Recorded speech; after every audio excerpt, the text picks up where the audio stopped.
Okay, well, let's talk a little bit about what we did earlier this year. For those of you who have not attended this program before, I will just briefly tell you, among many other things that I've done related in the history field, for 15 years I taught Michigan history for the history department at Western. We won't get into why I'm not doing that right now, because those of you who came to shows earlier learned about that and how I really miss it. But I'm able to share the information with you. There's no reason for me to cling on to it, the work that I've done all those years. And so at the beginning or during the spring of this year, we did the first 3 segments of what I call part 1. So what we're going to begin tonight is part 2. So there's 3 segments. I'm doing one course tonight. The second one I'm going to be doing in November. I think it's Thursday, November 8th at 7 o'clock. And then I'll probably have the 3rd segment in 2019, depending on how I can schedule with the local history room. And then I'm putting together the next 3 segments. So the first part that we did this spring, let's review that. Before we go into the meat of what we're going to talk about today, let's review a little bit about what we talked about in the spring. So the first segment took us from the Native Americans and right about to the beginning of the Civil War. The types of things that we covered briefly, we looked at Native Americans, not only the Native Americans that came to Michigan that were part of the First Peoples, the prehistoric, what they call the prehistoric, which are the Paleo, the Archaic, and the Woodland Indians, the term that they used at that time. But prehistoric meaning that we don't have any written records, but we do have physical evidence of these people who lived in Michigan thousands of years ago. We also focused our attention on the 3 largest groups that were part of Michigan after the 1600s, especially when the Europeans came, and that were what were considered the people of the 3 fires. So we looked at the Chippewa or Ojibwe, we looked at the Odawa, or what are also called the Ottawa, and we also looked at the Potawatomi. As far as European settlement, with the French and Great Britain, the reasons for why they wanted to control the area that we know as Michigan.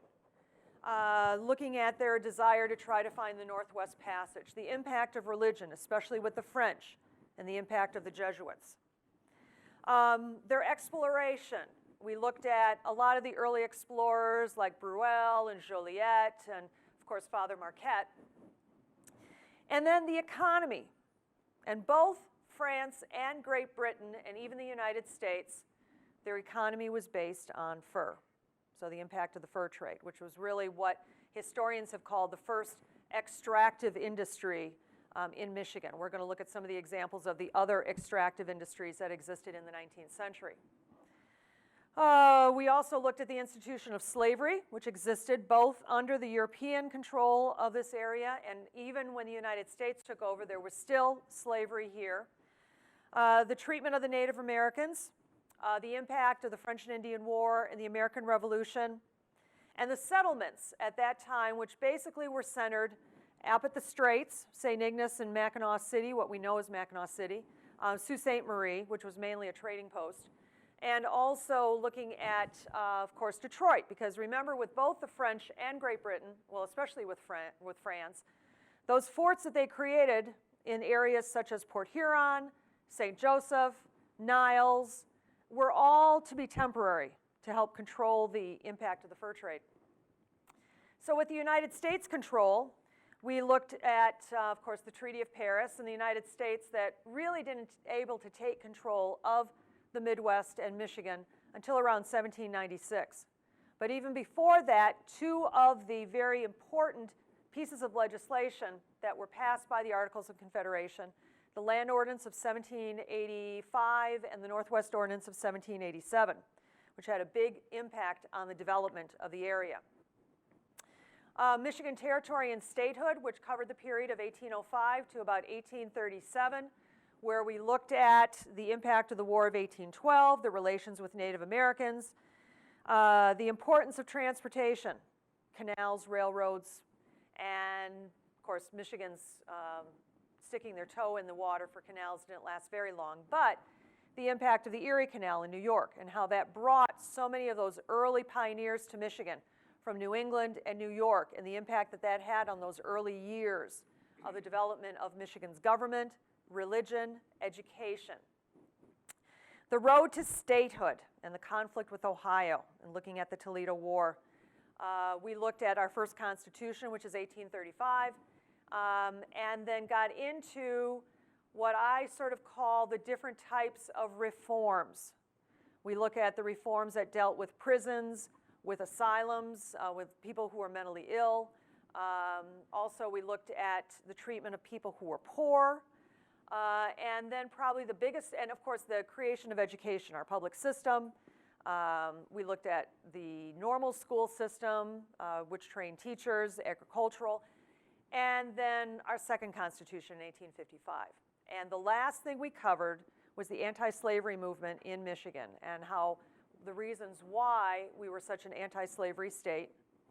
And just briefly remember, because number one, we did have a lot of people here from New England and New York who were anti-slavery because of the institution of slavery, but also the concept of how unfair people felt that slavery was for, because the northern, as far as the cost of workers compared to what they did, they thought it would put them at an unfair advantage. When you had down south, they had slaves. Up north, they had employees that they were paying.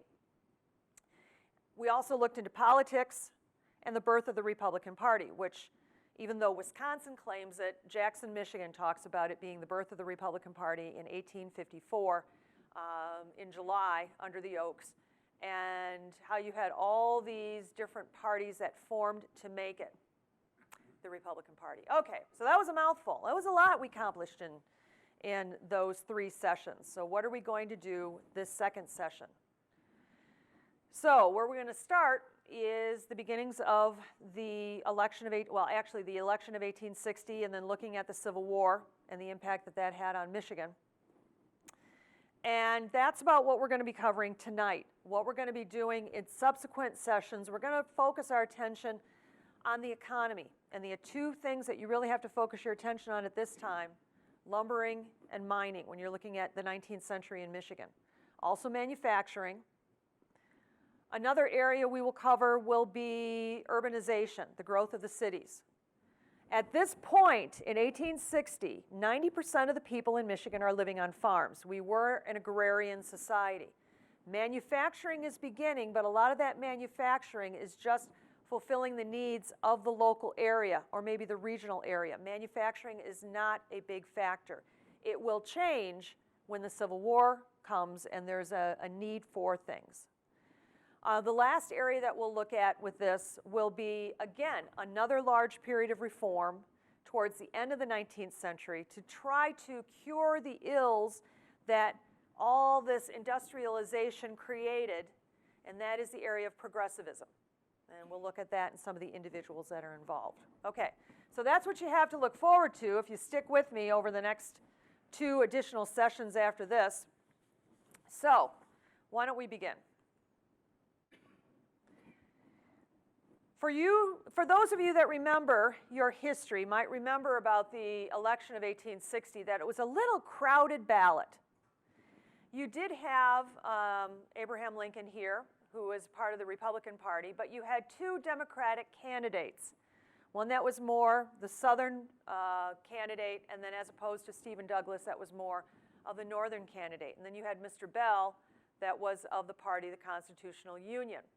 Why do I have a picture of the Stewart house here in the Stewart neighborhood? For those of you who have gone on tours with me in the Stewart neighborhood, might remember that I mentioned the fact that Charles Stewart, who was our U.S. Senator at that time, who lived in that house, was very good friends with Stephen Douglas.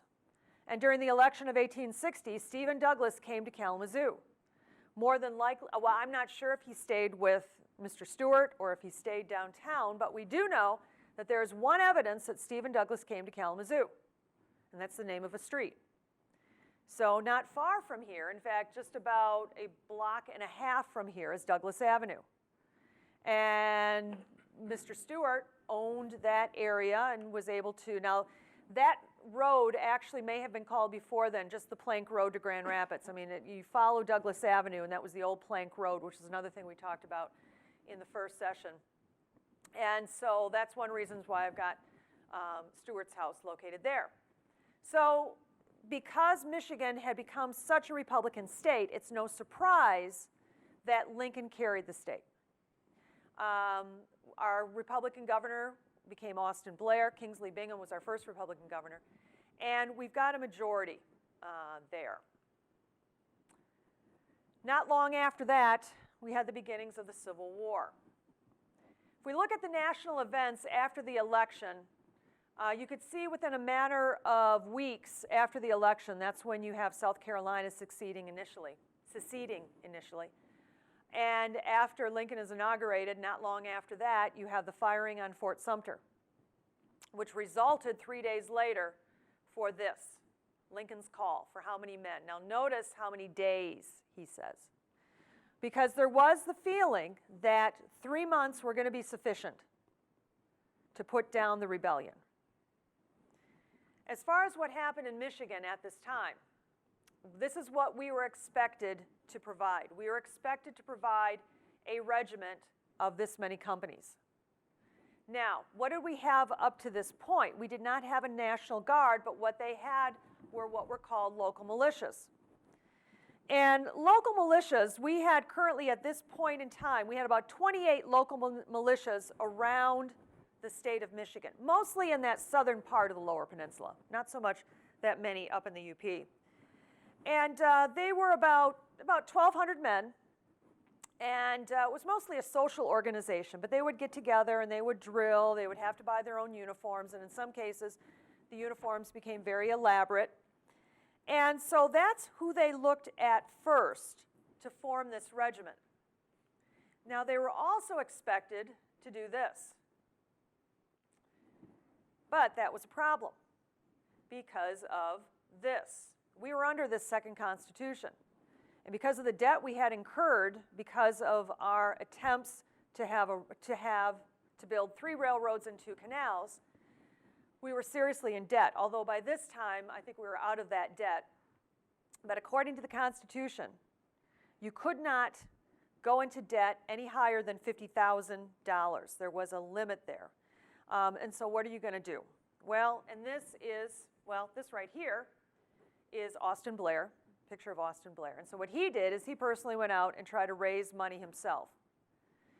He raised $81,000. Now, he raised that from a number of communities and individuals who gave that amount of money. So here we have about the militias. So this was our first regiment. And you could see where it was made up with local militia groups. You can see how many days they filled it. And this is where they went. Now, this is an aerial picture. I don't know how old this aerial picture is. And I don't know what the condition of it is now. But there is a fort that is to the, I want to say, it's not far from the Ambassador Bridge.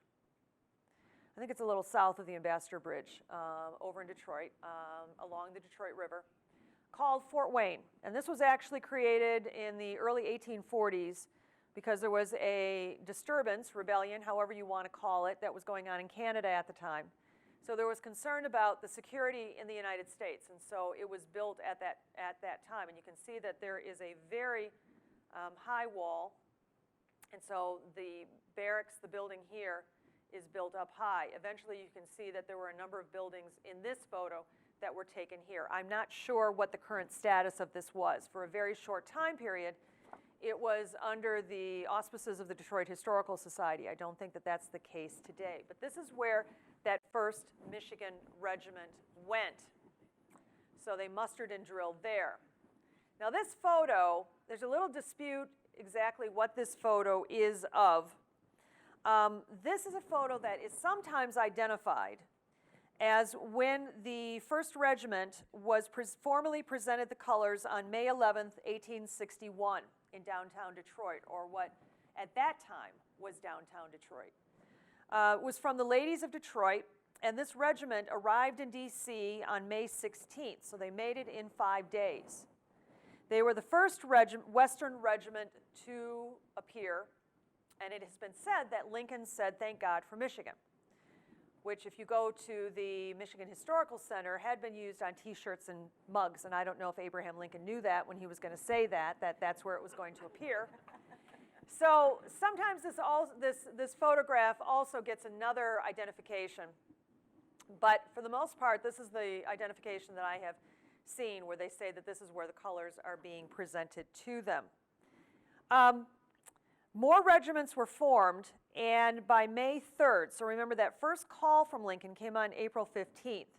By May 3rd, he called for 42,000 men, and he had changed it, not 90 days, but 3 years.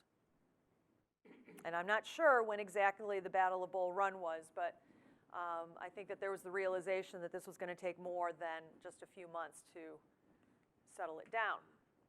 Now, as far as Kalamazoo, I don't want you to look at that sign up there that deals with strippers from Australia. Thunder down under. But so you can see in Kalamazoo, they mirrored what was going on in Detroit and in other places in Michigan. So the same day that Lincoln is making his appeal, they have already met in Fireman's Hall. And Fireman's Hall, this is a picture of Fireman's Hall here, was located on the, what we now know as the Kalamazoo Mall, where Climb Kalamazoo is located, so on that side of the street. And that was built in the 1850s, and it was like it was a hall for the volunteer firemen, but it was also like a public hall. So this is where they had a meeting. And then this building here, which has had some drastic changes, this is what's called the Old Peninsula Brew Pub, and it's got this really nice historical marker in the front. And again, for those of you who go on my walks, know what I say when I say don't believe anything you read on that marker, because it's wrong. It doesn't look like it, but this building was originally the Humphrey Block, and it was built in 1855. It has been changed probably around the turn of the, like in the 20s, when it was under the ownership of the Kalamazoo Stove Company.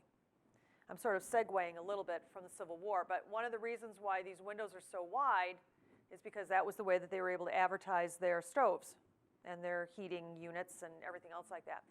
But that is the original Humphrey Block, built in 1855, and no matter how many people I say who either own the building or have businesses in the building, no one will believe me. As I've said too, my daughters won't go there to eat with me anymore because I always grumble about the placemats because it's all wrong.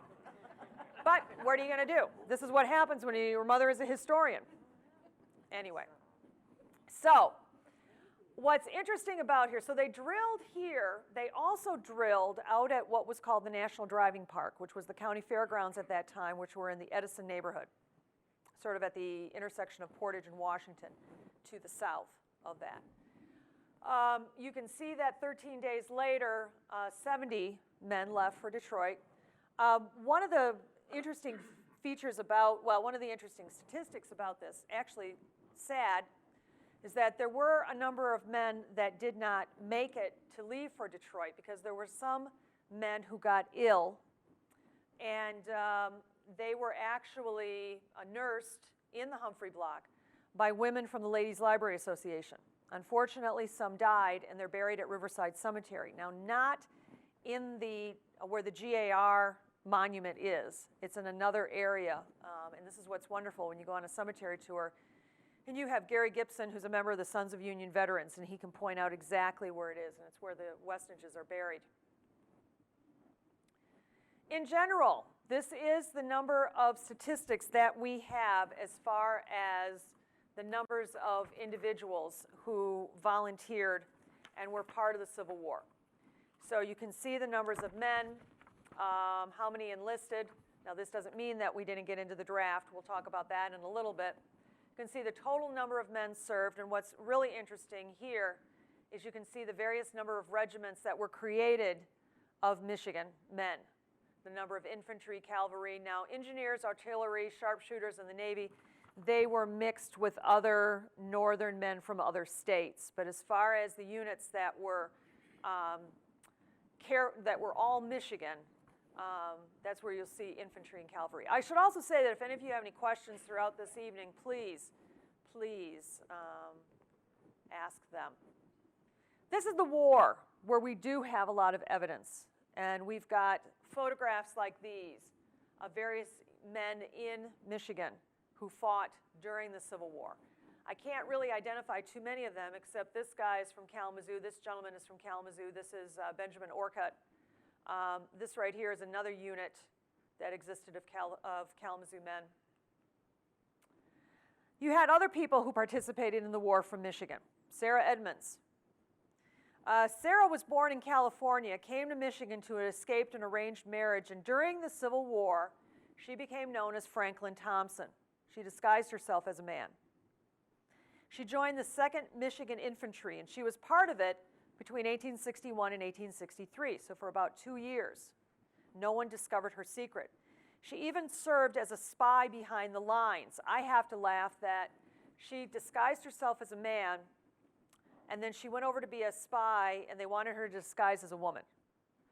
It was almost like Victor Victoria, if you remember the Julie Andrews movie, you know. So you have a woman disguised as a man, and they want her to go over the line disguised as a woman. Anyway, how they found out about Sara Edmunds. Now, Sara Edmunds is not the only woman who fought in the Army. There were other women who did the same thing. But the only way that they found out with her is that in 1880, she wanted her pension. And so she contacted fellow veterans for a pension. She had to prove her service, which she did, and she ended up getting $12 a month. So she was able to prove her participation in the war. We also have what was known as the Michigan Colored Infantry Regiment. Now, there were some African Americans who actually had left Michigan early and went to go join the 54th Massachusetts Regiment. That was one that was what the movie Glory was about, with Denzel Washington and Lou Gossett Jr. I don't know how I remember that. In Michigan, in the end, they did form a unit specifically for African Americans. In July of 1863, the governor authorized it. They were paid $10 a month. We had, as you see here, 1,673 men who enlisted. There were also a number from Canada that came back to Michigan. They could have easily been people who had escaped on the Underground Railroad. They came back to Michigan to fight in the Civil War. And it was renamed the 102nd Regiment of the United States Colored Troops, and they were sent to South Carolina and Florida. Up at the GAR Monument at Riverside Cemetery, the Sons of Union veterans have been very good about replacing the tombstones and making sure that all of the men buried there have a proper tombstone. And there are a couple members from the 102nd that are in there, and they are identified on their tombstone. We finally ended up having to have a draft. Waiting for volunteers were not going to work out. And so around 1863, each state was assigned a quota, which they had to fill. There was an issue where there were bounties given to people. Different communities would raise money. You also had, for example, if you wanted to hire a substitute, you would use money and pay for that. You might do that. The Civil War draft. Signs, this is a sign of like what was there. And what I want to show you, this is just a 3-minute video. If you're interested, there is the Charles Wright Museum, the Charles Wright African American Museum in Detroit has a wonderful multi-part series on African Americans during the Civil War. And they have a good one here on the Detroit draft riot, because they did have that in Detroit at that time period. All right. So one way we know so much about what life was like is because of what we have left. Yes, we have photographs, but we also have Civil War diaries. And here is one that we recently received from the at the archives at Western. And this is Charles S. Clark, was a private over here. Oh, go back. Don't want to go that. I was doing so well. And now, there we go. There we go. Okay, so here's a photograph of him. Here's the diary. And this is a Bible that he carried with him. Very small, keep that in mind. Not something that you would fit within your pocket. Charles Clark was a private with the 20th Michigan Infantry in 1863. He enlisted in 1862, and he was out by 1865, and he passed away in 1914. So we do have a lot of diaries. We have a lot of letters. And this is another link that's not going to work, unfortunately, but we have digitized Western. We digitized a number of our Civil War diaries. In fact, I have a small bookmark there. Well, not really a small bookmark. That's being like, it's not small. But there is something in there about the Civil War diaries. And we have a number of them. We have about, I think it's like 7 or 8 diaries that we digitized, along with a series of letters that were written by Samuel Hodgman, who was in the Army. I have the address here. But if you Google Civil War Diaries, WMU, or Western Michigan University, you can get to the diaries and read them. And they're very interesting. I had my students read them. And one of the things that they were surprised about was how you went through so many days where nothing happened. And then something happened. So a lot of days of just waiting and marching. I also had a great site. The Library of Congress has an incredible collection of photographs that are available of the Civil War. They have quite a collection of Matthew Brady photographs. So if you go on to the Library of Congress or just Google Library of Congress Civil War photographs, they have a really nice selection. And I was looking through the Michigan ones recently, so that was really nice. So you'll notice that tonight I'm not getting into any of the battles. I'm not talking about the impact of Michigan soldiers in the Battle of Gettysburg or this battle or whatever, because I always feel that, to me, another interesting part that you really don't read a lot about is what was going on in Michigan at this time. There aren't a lot of books about it. Fortunately, in the 1960s, when Michigan was celebrating the centennial of the Civil War, one of the projects they did, you might remember them, they had these series of blue books. They weren't that big. They were like 5 by 7. They weren't that, they didn't have that many pages, but they covered just about every aspect that you could think of. Yes, they covered the battles, but they also covered things like different religious congregations, what happened with them, different schools, what happened with education, manufacturing, music, women, you name it, they covered it. And that's what I've been able to do in collecting this kind of information. A lot of the Civil War books that are out there will deal with battles and units, but trying to find information out about what happened. Now, the museum, if you got to see it, many years ago did an exhibit on what was going on in Kalamazoo during the Civil War. And they really had a search, and they found a lot of information. So let's look at what was going on in the home front. Well, you're thinking about, for the home front, what you're going to see is you're going to see a lot of different organizations that are going to form to aid the soldiers. This is no surprise. And a lot of times what you had is you had a national organization that would form, and then you'd have various state organizations, and then you'd have local organizations. The Sanitary Commission is an example of this. This was a charitable organization that was sort of the umbrella for over 7,000 local soldiers' aid societies. And you can see that all of them in some way had the name ladies in there, because it's the women who are there being involved with these organizations. And what they were doing is in some way trying to bring out, trying to create, trying to supply things that soldiers needed. So it could be anything from clothing, books, stationery, sewing kits, bandages, bed ticks, hospital shirts. The list could go on and on again. In Kalamazoo, the Ladies' Aid Society held a sanitary fair in 1864 at the county fairgrounds. And they had raised, it was after the state fair, and they raised about $9,500, which were going for that cause. You also had Soldiers' Relief Associations, which it was the same sort of concept. The one here, the Michigan Soldiers' Relief Association of Washington, D.C., dealt specifically with the soldiers from Michigan that were in our nation's capital. They would have like a hostel or a soup kitchen or something like that. This did the same sort of thing, provide supplies that could be sent to the soldiers from Michigan. So that's one thing there. This was in a letter. The amount of work we have accomplished is a wonder to ourselves, but it still impressed many with the feeling that regular, systematic effort for the relief of soldiers when sick or wounded would be necessary. Unfortunately, a lot of these quotes appear in there.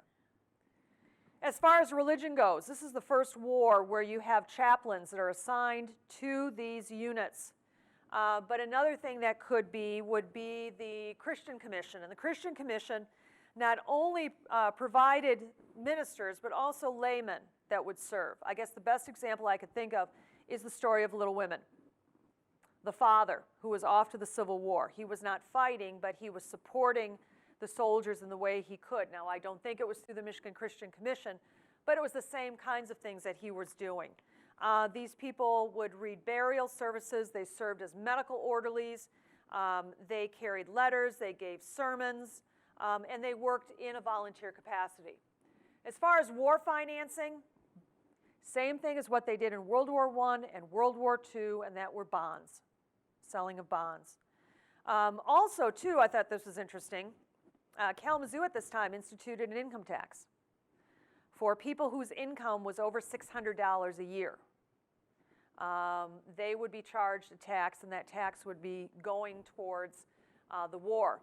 Another thing is that there were certain federal taxes that would be implemented on certain things. For example, they had a stamp tax, which sounds very much like the American Revolution, but it had nothing to do with, tea and anything else like that, or Great Britain. But it was the same sort of concept. If you got a picture taken, you bought a stamp to put on there. If you had a legal document, you had a stamp that you put on that. And that money was revenue that would go towards the war effort. That's why when you find a photograph and it has a revenue stamp on it, and it looks just like a postage stamp, but it says revenue stamp, it's a good way of dating that photograph because it was during the Civil War. Communities would tax themselves to give assistance to the soldiers. A number of communities in Michigan who did this. You also saw, just like World War II, there would be people greeting the trains with food, any sort of aid that they would need. Women, maybe not as much during World War II, but still in the Civil War, there were some jobs that women were moving into. Farming. So many of the husbands were farmers, and they were moving away. Any of the labor was moving away. Women were stepping in to take over the farm. There was a wonderful diary by Mary Wallace, who lived in Battle Creek and talked about what it was like to do that, not only raise her children, but then also be the support for the family by taking over the farm. As far as transportation goes, because of what we had in the Upper Peninsula, which and we'll talk about this probably in the next section of the class when we look at mining, there was a great demand for copper and iron. And so there were no new railroads that were being built to the Upper Peninsula specifically for that. When you look at the impact in Michigan, there's no question that this had an impact on our economy because of things that were on demand. Let's look at the area of agriculture. I don't know what this illustration was. I think it was a patent for some corn sheller or something, but it sort of sets the stage. We already talked about what was going on with labor. Women and others could come and join. Maybe immigrants would be brought in, but a lot of times what would happen, the immigrants would come to Michigan and they'd turn around and enlist in the Army and go off. The one thing that really was interesting was the impact that it had in the use of agricultural implements.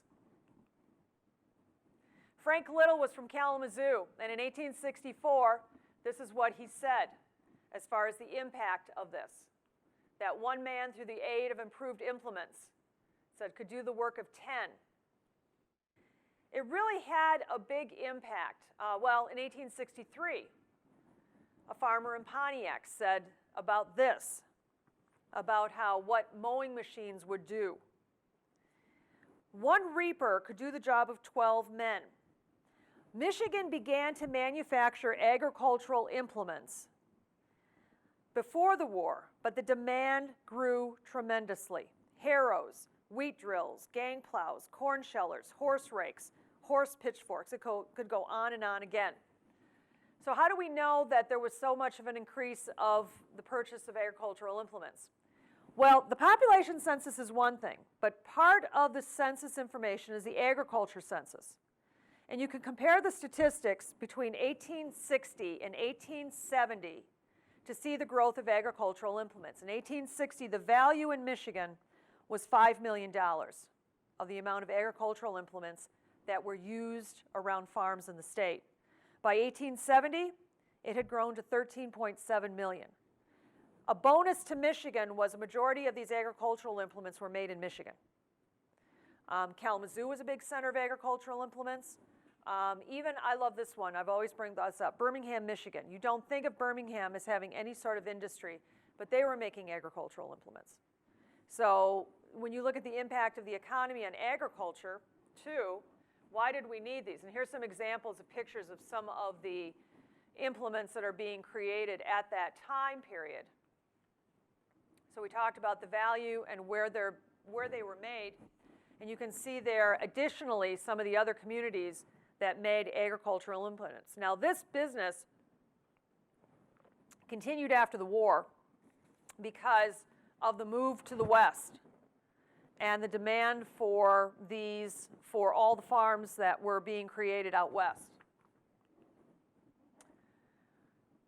The Civil War also had an impact on the price of goods that were grown here in Michigan. So when you look at, there was the value of such things as, for example, red wheat. At the beginning of the war, it went for 84 cents a bushel. By the end of the war, it was $2.25 a bushel. Because of the demand for food for the soldiers, Michigan was growing the crops. And so you've got this, and these are the kinds of crops that were being grown in the state at this time, all in demand. Now you're probably saying, well, what about hay? Well, you had to feed the animals, either your animals or the animals that were down in the South during the war. So we have an impact when you look at our economy as far as agriculture goes. Not only the impact of the labor shortage resulted in more farmers buying agricultural implements, which speeded up their production and also aided the Michigan economy because we were making them, but then also the price of the various products that are out there. So, okay, the sheep are just there for just like, you know, mood kind of thing. So there were things that we were running low on. Well, I should say we were shortages. What do we have shortages of? Well, southern cotton.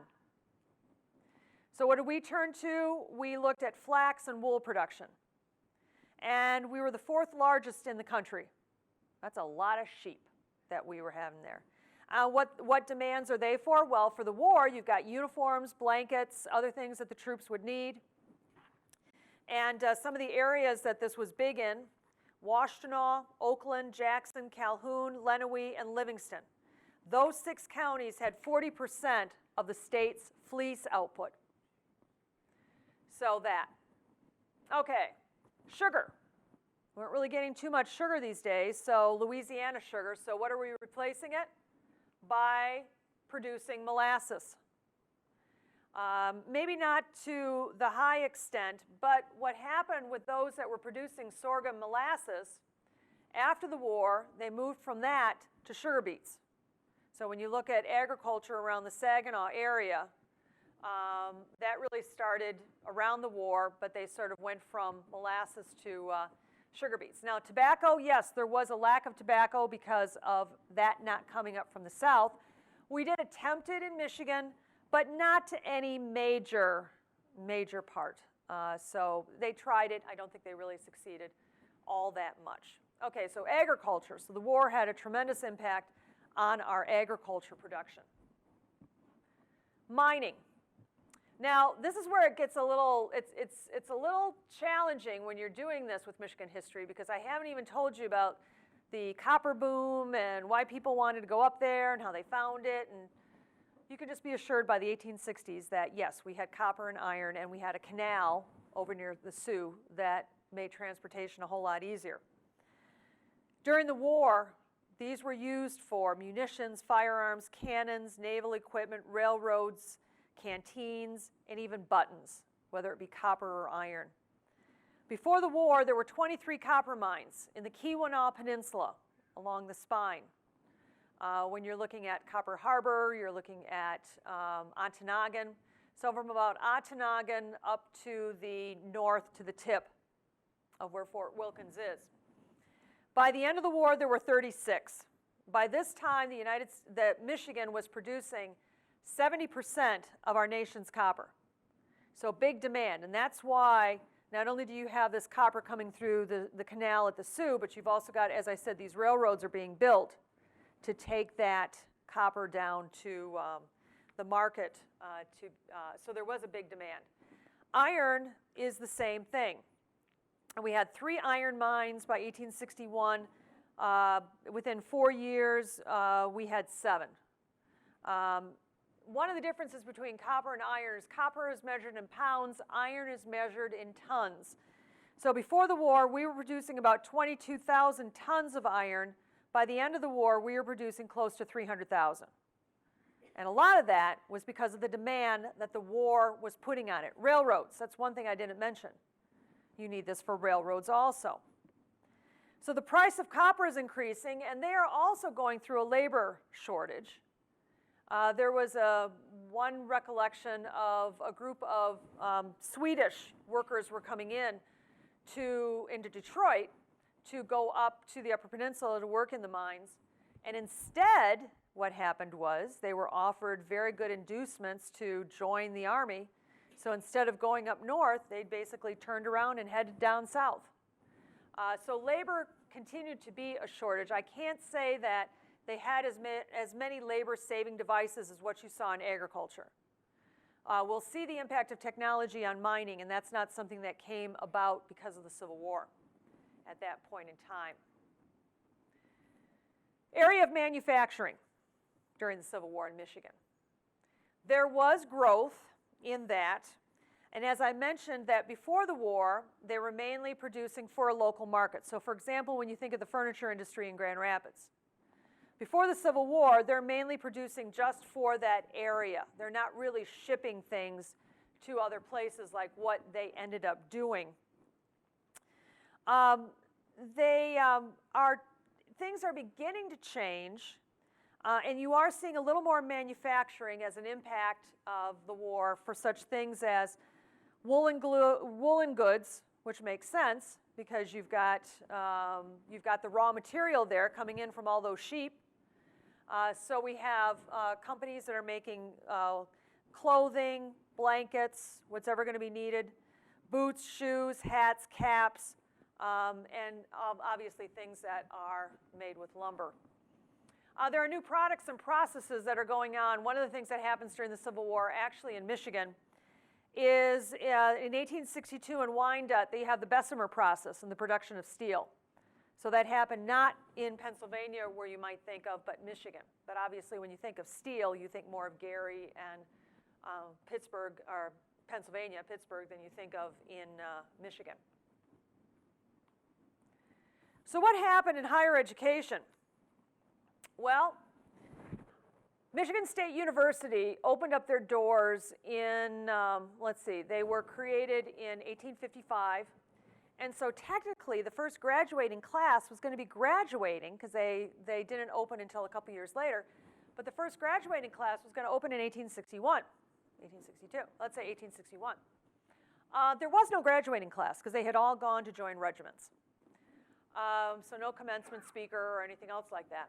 So in a lot of cases, in every college that existed in Michigan at that time, we have all these regiments that were formed of people, students from there. They were drill, and schools lost a lot of students. Now, one of the things that I mentioned a little bit in the last section when we talked about education, and that's the Morrill Act, because that had a big impact on land-grant colleges. Michigan State University started out as an agricultural school, but money was a challenge. The big change happened when this act passed, and Justin Morrill, who was not from Michigan, but he was in the U.S. House and the U.S. Senate, he really wanted to support agricultural colleges. And he kept introducing this bill which would set aside land in each state, and the funding from that sale of that land would go to support agricultural colleges. But he kept failing. The thing he did in the 1860s that resulted in the passage of this act in 1862 is he added one element. It wasn't just going to be agriculture. They were going to be teaching military science. And because this was during the war, it was felt that this was necessary. It passed, and so around this time period, you're getting this big infusion of money that goes into these colleges. And for a school like Michigan State, or the Michigan Agricultural College at that time, they received somewhere along, I think the amount of land you received depended on your population. They received something to the effect of, I think it was like 250,000 acres within the state of Michigan that they could do what they wanted to do with it, either sell it, and use it, whatever, and they've certainly, I don't know what they all did with that, but that had a big impact, and that happened during the Civil War. Now, this is from an 1873 atlas for Kalamazoo County, and some of you might be familiar with a program I gave earlier this year, but it also is a good thing to repeat in this program, is this atlas had on North Street what was identified as a school. You can see it here, right here. And what my research with, I worked with Regina Gorham from the Kalamazoo Valley Museum, and we gave a program earlier in February about the colored school. And now Kalamazoo is not the only city community that had a colored school. But during the Civil War, to me, it was always, I couldn't quite wrap my hands around the fact that while we were fighting the Civil War, at least in Kalamazoo, we created a segregated school system. We had a desegregated school system before 1861, and for whatever the reasons, which I have not found, this is ongoing research, this is actually a bird's eye view map of Kalamazoo that was done around the time during the Civil War. This was around 1864. Now the view is a little different from a traditional bird's eye. We've got two other bird's eye view maps from Kalamazoo that were done in 1874 and 1883, and those are from Kalamazoo looking east.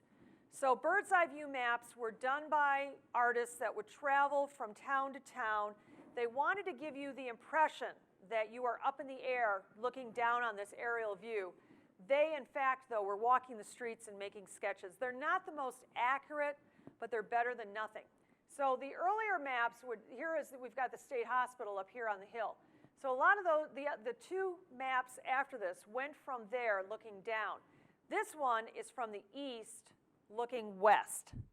So here you have the Kalamazoo River, the oxbow of the Kalamazoo River. This is the Michigan Female Seminary that did not look like that, but it opened in 1867. On the top of the hill where St. Mary's Catholic Church is located, on the corner approximately of Gull and Riverview. One of our challenges with the colored school is to try to find the location, which we did, and it was through this map that we were able to piece it together by looking at the roads. And we came upon, because we found some physical descriptions, of this building right here. We don't have any photos, but we do have this, which we are pretty sure was a drawing of the colored school. So when you look at education, yes, you've got to look at what goes on with the colleges and the universities, but you also need to look at what else was going on. This school existed until 1871. The reason very quickly why it closed is because there was a court case in Detroit because they also had a colored school. They had colored schools. I know they had them in Jackson. They had them in Pontiac, and there were some other communities that they did also, so education. What about politics? Well, the election of 1864, people were getting a little tired of the war, but they still supported Abraham Lincoln in Michigan, at least. And we still remained very strongly Republican. But one of the things that the legislature did 2 years earlier, frankly 2.5 years earlier, is they passed a resolution that supported the end of slavery, which was interesting. And I think, again, illustrates the impact of the anti-slavery feelings that were going on here, is that they passed a resolution to eliminate it. And this was before you had the Emancipation Proclamation with Abraham Lincoln. Okay, so at the end of the Civil War, the statistics, we talked about this, how many men served. And we looked at, now you can see the statistic of how many died, and the majority by what? That's no surprise, because that will be typical of any state that you look at. That's not specifically what happened in just Michigan. We have a photograph here. Oh, no, we don't. Oh, no, we don't want to go that far. Okay. We have a photograph here of when the memorial was unveiled in Detroit after the war. There were a series of memorials that were unveiled, created, and unveiled in a lot of communities. This one here is the GAR Memorial, as I mentioned, up at Riverside Park. And all up and down here is where you have a number of veterans that were buried. That's not the only section that they have of Civil War soldiers at Riverside. There's another section across the road that you can find. We also have creation of such organizations as the Grand Army of the Republic, and also the support that was given to soldiers and widows. We had Harper Hospital in Detroit opened up from money that was left over from the state that was raised. The Brown books. If one is trying to find information on Civil War soldiers in Michigan, one of the best ways is these, what are called the Brown books, and it's every regiment unit that Michigan had. Just about every library will have these. It was the state that required you to have this information, to gather this information. So it's a multi-volume. It's heavily indexed. It's in really good. You can really find a lot of information about an individual. You know, when they entered, what battles they served in, what happened, did they get killed in action, did they disappear, did they, you know, whatever. It tells you everything. This was another link that I was going to go to tonight. If you've never gone to Seeking Michigan, I would heartily recommend it. Seeking Michigan is a website that has been put together by the state archives in Michigan. It has a lot of information, and they keep adding on to it. A lot of people consult it because of the death records. They have death certificates for a certain time period in the 20th century. And I was going to show you this because it's really nice, because they've got several different sources that relate to the Civil War.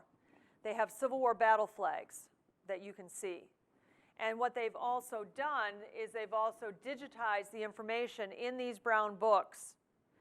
And so there's an area that is Civil War volunteers, and you click onto that and you type in a name, and it will give you all the information that would be in that Brown book.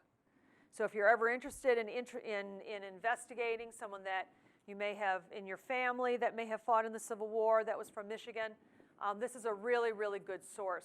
So Seeking Michigan. We also have so many books that have come out on the Civil War about this one, the landmarks, and this one, Remembering Michigan Civil War Soldiers, are both a product of Arcadia Press, and there are more that come out. But there are a number. I talked about the blue books that came out in the early 1960s. This is one of them, Negroes in Michigan, during the Civil War. And as I said, there's a whole other, many which you will find here in the local history room and in other places too. And they're not that long, but they are very interesting. And then, as I said, you've got a whole number of books that specifically gear in on certain units within Michigan. And you've got so many other people that do so much research. Michael Culp, who's from Kalamazoo, has done everything and anything that you could ever want to know about the 13th Michigan Cavalry. Not Cavalry, the 13th Michigan Infantry has done very, very much, so the Civil War. Okay, this is where we are going to leave it this evening. We're going to stop at the Civil War. Where we will pick this up in November is we will look at the economy, and we will start looking at lumbering and mining. And so that will be our topic for when we meet again.